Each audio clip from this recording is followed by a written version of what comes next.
दोस्तों आपके लिए लेकर के आ गए हैं एनसीईआरटी एग्जाम्पलर का जो है ये तीसरा पार्ट है और क्लास 6 का जो है ये साइंस का चैप्टर वाइज सीरीज है और ये तीसरा पार्ट है। आप लोग पहला दूसरा नहीं देखे हैं तो उसको जा करके जरूर देख लीजिएगा इस वीडियो को देखने के बाद। तो चलिए लेकर चलते हैं क्वेश्चन पे। और ये एसके झा सर का जो पीडीएफ है वही क्वेश्चन आपको कवर कराने वाले हैं, चैप्टर वाइज और नंबर वाइज जो है क्वेश्चन कवर कराने वाले हैं। जहाँ तक के क्वेश्चन को कवर करा चुके हैं पहला और दूसरा पार्ट में, उससे आगे के क्वेश्चन को कवर कराने वाले हैं। चलिए लेकर चलते हैं क्वेश्चन पे और आपको दिखाते हैं इसका क्वेश्चन और आंसर। वैसे तो ये सभी कॉम्पिटिटिव एग्जाम के लिए इम्पोर्टेंट है, लेकिन खास करके बीपीएससी ट्री का जो एग्ज़ाम होने वाला है उसके लिए और ही ज़्यादा इम्पोर्टेंट है। तो यहाँ पे देख सकते हैं सारा क्वेश्चन यह है, ये क्लास 6 का साइंस का है। और क्वेश्चन पहला चैप्टर जो था भोजन कहाँ से आता है, इस चैप्टर के सारे क्वेश्चन को कवर कर चुके हैं। दूसरा चैप्टर था भोजन में क्या क्या आता है, इस चैप्टर के भी बहुत सारे क्वेश्चन को यानी क्वेश्चन नंबर 40 तक को कवर कर चुके हैं। और इससे आगे के क्वेश्चन को इस वीडियो में कवर करने वाले हैं तीसरा पार्ट में। ये तीसरा पार्ट है तो उससे आगे के क्वेश्चन को कवर करते हैं और फिर तीसरा चैप्टर में भी जाएंगे इसी पार्ट में जो है।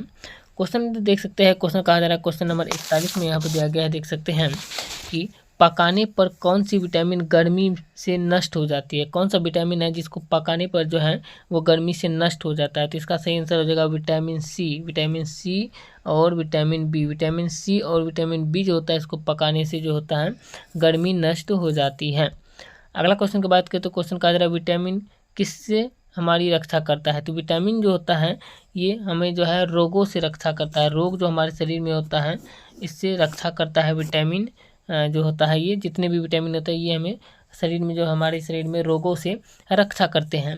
अगला क्वेश्चन की बात करें तो क्वेश्चन यहाँ पर देख सकते हैं क्वेश्चन नंबर 43 कहा जा रहा है विटामिन ए की कमी से क्या होता है।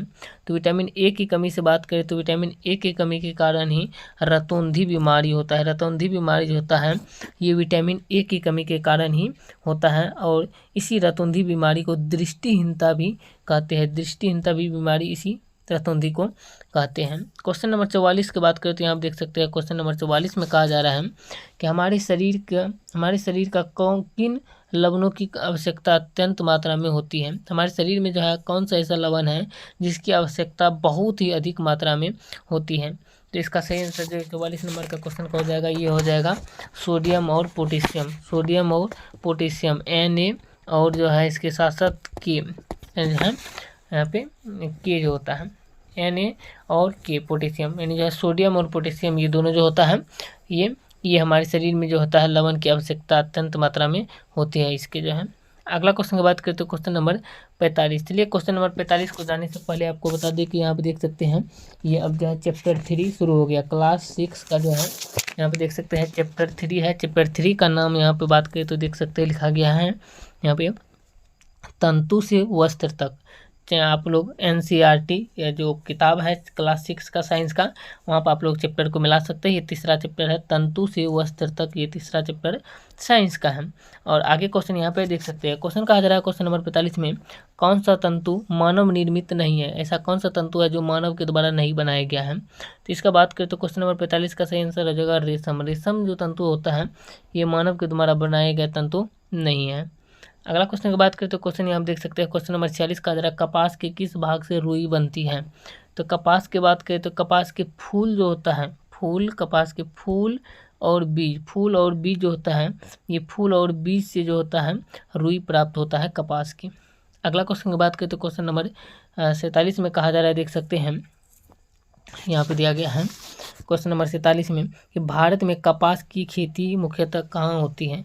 तो भारत में कपास की खेती की बात करें तो भारत में कपास की खेती मुख्यतः जो होता है ये पश्चिम भारत में होता है। पश्चिम भारत में जो होता है पश्चिम भारत में कपास की खेती मुख्यतः होता है। और राज्य की बात करें तो पश्चिम भारत के राज्य हो जाएगा महाराष्ट्र और गुजरात में जो होता है ये अधिक मात्रा में होता है कपास की खेती मुख्यतः होती है।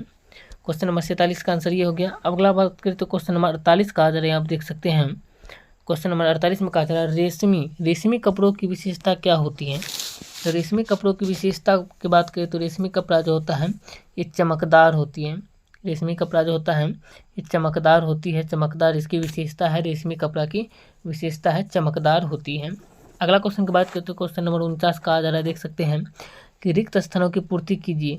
डैश और डैश से प्राप्त तंतु पादप तंतु कहलाते हैं। यानी किससे किससे प्राप्त तंतु जो होता है वो पादप तंतु कहलाते हैं, ये पूछ रहा है। तो इसका सही आंसर जो है ये हो जाएगा क्वेश्चन नंबर 49 का जो है ये हो जाएगा पटसन और कपास।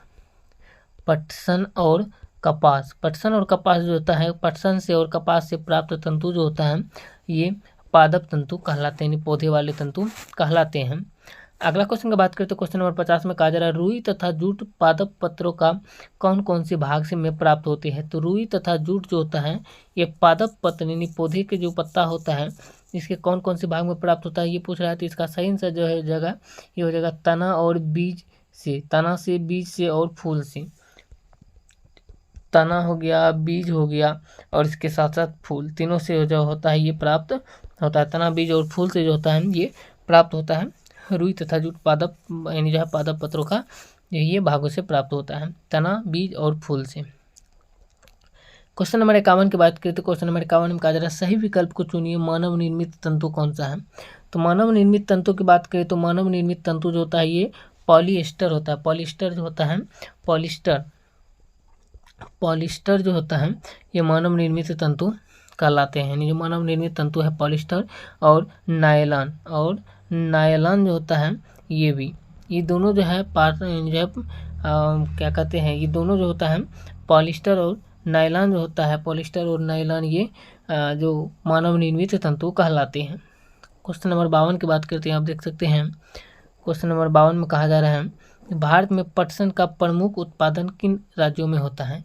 भारत में पटसन का प्रमुख उत्पादन जो होता है ये किन राज्यों में होता है ये पूछ रहा है। तो भारत में पटसन का प्रमुख उत्पादन जो होता है ये होता है बिहार, बंगाल और असम में। बिहार में, बंगाल में और असम में, बिहार, बंगाल और असम तीनों राज्य में जो होता है ये ये उत्पादन ज़्यादा अधिक होता है राज्यों में पटसन का।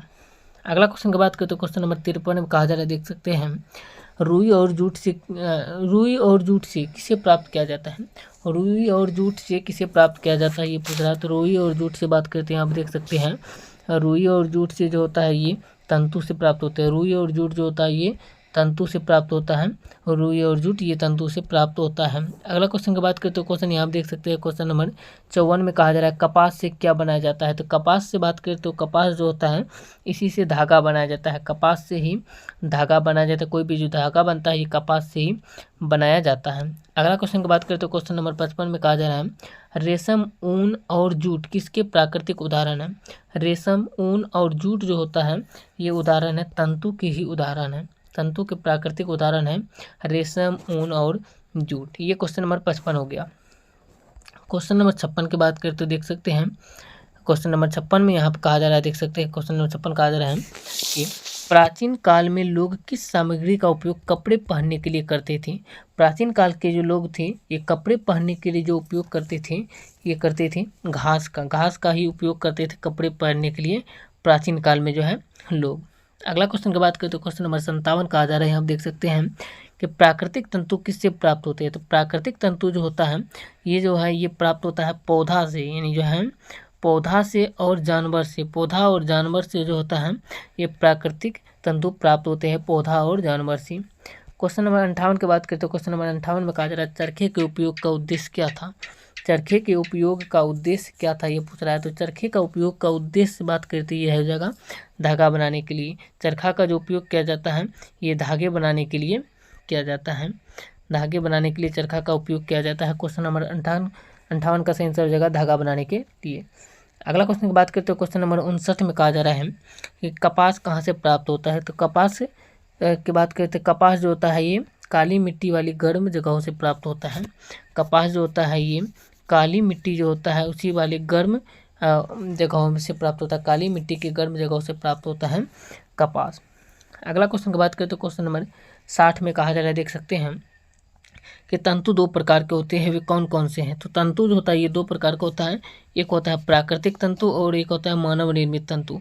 प्राकृतिक तंतु और मानव निर्मित तंतु ये दो प्रकार के तंतु होते हैं। दोस्तों क्वेश्चन नंबर 60 तक के क्वेश्चन को इस वीडियो में कवर किए और इससे आगे के क्वेश्चन को नेक्स्ट वीडियो में कवर करने वाले हैं और प्रत्येक वीडियो में जो आपको क्वेश्चन 20 मिलने वाले हैं और सारा चैप्टर वाइज जो आपको क्वेश्चन मिलने वाले हैं। क्लास 6 का ये है तो क्लास 6 का भी कंप्लीट कर लेते हैं। फिर क्लास 6 का जो है आपको जो है क्या कहते हैं ज्योग्राफी का और इतिहास का सारा क्वेश्चन आपको चैप्टर वाइज मिलने वाला है। तो पहले साइंस को कवर करते हैं, इसके बाद जो है अदर सब्जेक्ट को कवर करेंगे। तो ये वीडियो कैसा लगे आप लोग कमेंट करके जरूर बताइएगा और वीडियो को लाइक भी कर दीजिएगा, अपने दोस्तों के पास भी वीडियो को जरूर शेयर कर दीजिएगा। जय हिंद।